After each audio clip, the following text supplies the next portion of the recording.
Welcome to 5th generation Bishop. Welcome to another quick review. Quick review lang tayo ng isang unit. Tactical revolver, bestseller.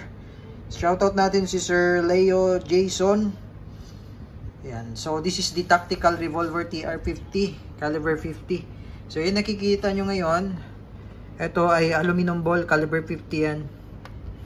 Ito naman yung steel ball, caliber 50 din. Yan, meron ako ditong magnet. Yan, so ididikit natin sa aluminum ball. Syempre hindi yan didikit, aluminum ball yan. Ito naman yung steel ball. Ayan o.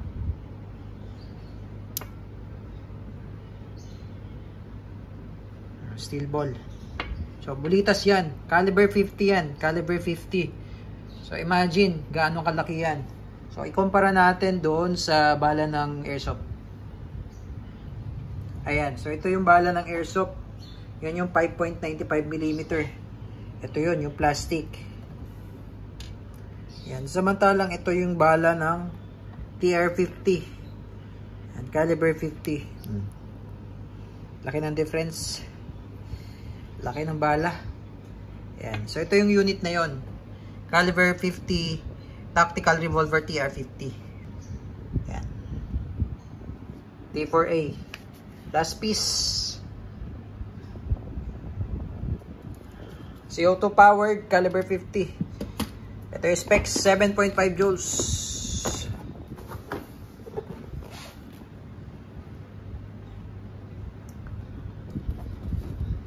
T4A, training for engagement.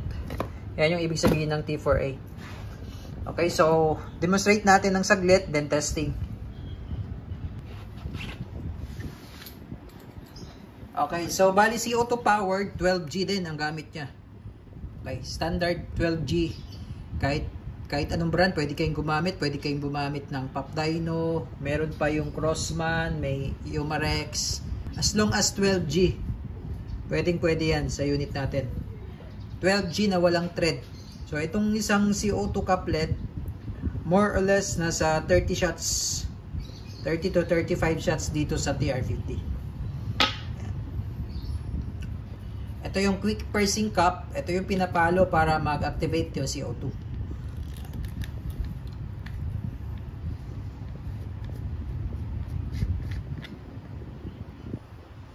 Yan yung quick pursing cup. Ito naman yung magazine.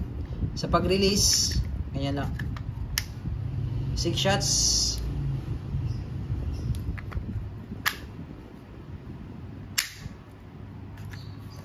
Ito naman po yung indicator pin na once na pinalo mo yung quick pursing cup, aangat yan, lalabas yung may indicator siya na pressurized na yung loob. So meron siyang rail for flashlight, meron din siyang rail for red dot optic. Ito yung barrel, smooth bore, caliber 50. Kasyang kasya dyan.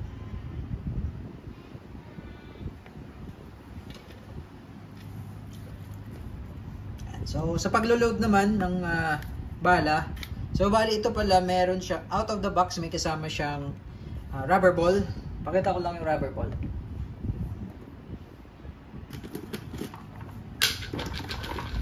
So, ito naman yung caliber 50 rubber ball. Gawa siya sa rubber, syempre. Yan, matigas na rubber yan. Yan. Rubber ball, ito ay nasa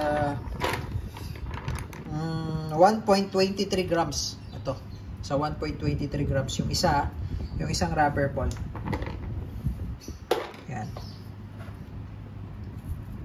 Okay, so sa paglo-load ng bala, ito. So maglo-load tayo ng rubber ball and maglo-load din tayo ng steel ball. So ang gamit natin is steel ball. Pakita ko lang sa inyo na talagang bulitas yan. Dumidikit dyan yung magnet. Steel ball siya, steel ball. Ito namang isa ay aluminum ball. Mas magaan to. Yan. Aluminum ball. Okay. So, ito yung steel ball, paglo-load sa kabila. Makikita nyo dito yung facing niya. Sa kabila ka mag-load. Ayan. Sa likod. So So maglo-load tayo ng 3 steel ball and 3 rubber ball.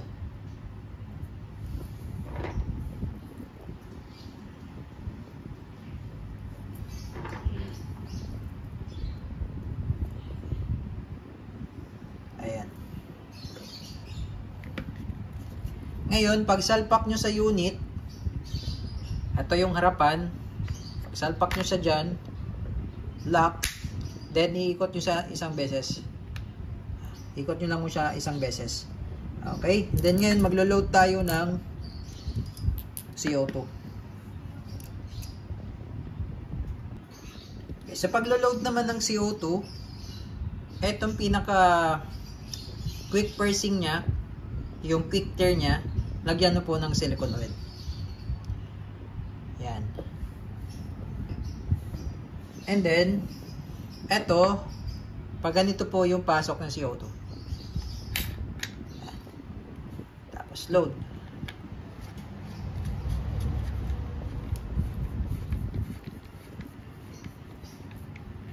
So, pag hindi nyo na may ikot, ibig sabihin may higpit na yan. Ngayon, kapag gusto nyong i-activate yung CO2, sa ngayon kasi yung CO2 dyan, nung hinigpitan natin, hindi pa siya activated. Kapag ito ay pinalo mo, and then makikita nyo dito may indicator pin na ito lalabas to, aangat. Ibig sabihin, may pressure na, may hangin na sa loob, butas na yung CO2. So sa ngayon, hindi pa yan butas. Pakita ko lang sa inyo na hindi pa siya butas. So naka-standby lang siya dyan. So kapag kailangan nyo nang gamitin, palo lang.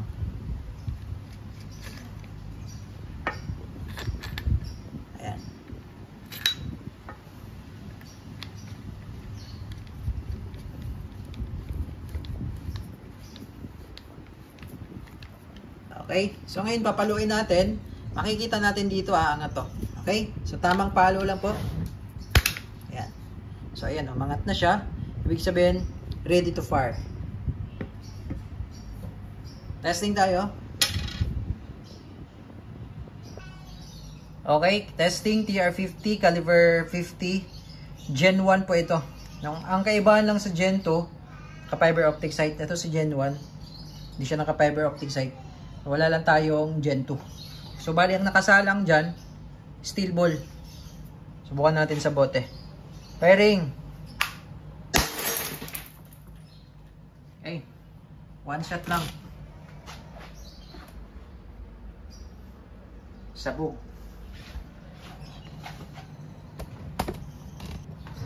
Okay, so bali, kailangan natin siyang iputok na mga 30 shots o 35 shots bago natin release yung CO2.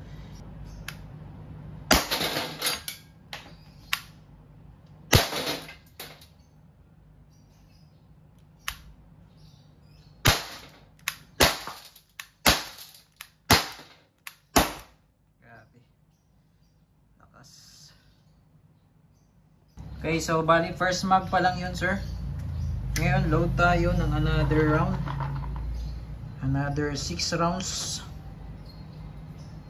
Kailangan maka 5 magazines or 6 magazines kayo bago nyo i-release yung CO2.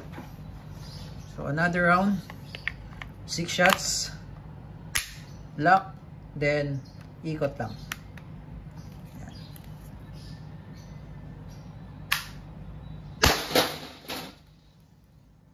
Naglag lahat.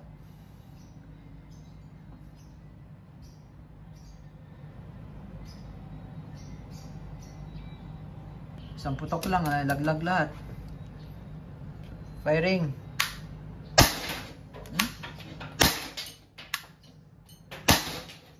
Tingnan nyo naman kung gaano siya kalakas.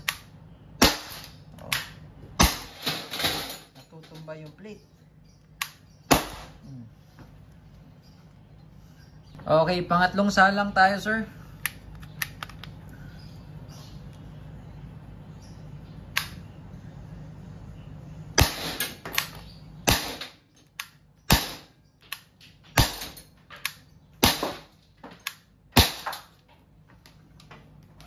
Pangatlong salang.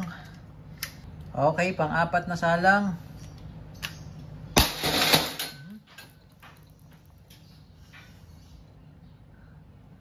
Grabe naman to.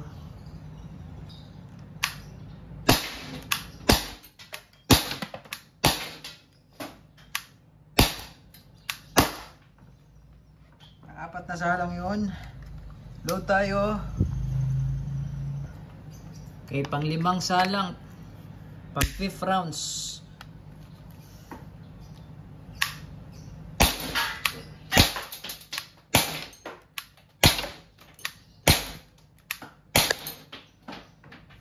Okay, so medyo mahina na siya. Salangan pa natin ng isa. Pang-6. Pang-6 na salang.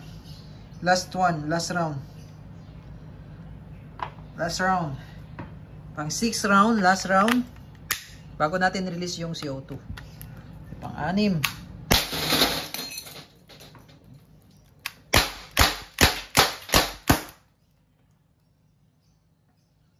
Okay, so medyo mahina na siya. Ayan, mahina na siya, no? Pwede nyo siyang ubusin. Putok nyo ng putok. O, mahina na siya. Pwede nyo i-release na lang din. So, kailangan nyo gamitan ng Allen wrench. So, ito. Pipihitin nyo siya hanggang sa ma-release yung CO2. Medyo matigas kasi ito. Hindi katulad nung sa Gen 2. Na sa Gen 2, isang pihit lang, release na. Ito, pipihitin mo siya. Sagad mo lang siya kasi medyo matigas. Matigas yan. Okay, so ito, gumamit na ako ng medyo mahaba na Allen screw. Allen wrench. Kasi medyo matigas, maliit yung Allen wrench eh. Ayan, so bumalik na siya sa dati, indicator pin. Yung sa Gen 2 kasi, isang ganun lang, release na kagad. Ito, medyo matigas. So, take note, pagka nag-release kayo, matigas po, no? Matigas siya. So, tuloy-tuloy lang hanggang sa lumuwag.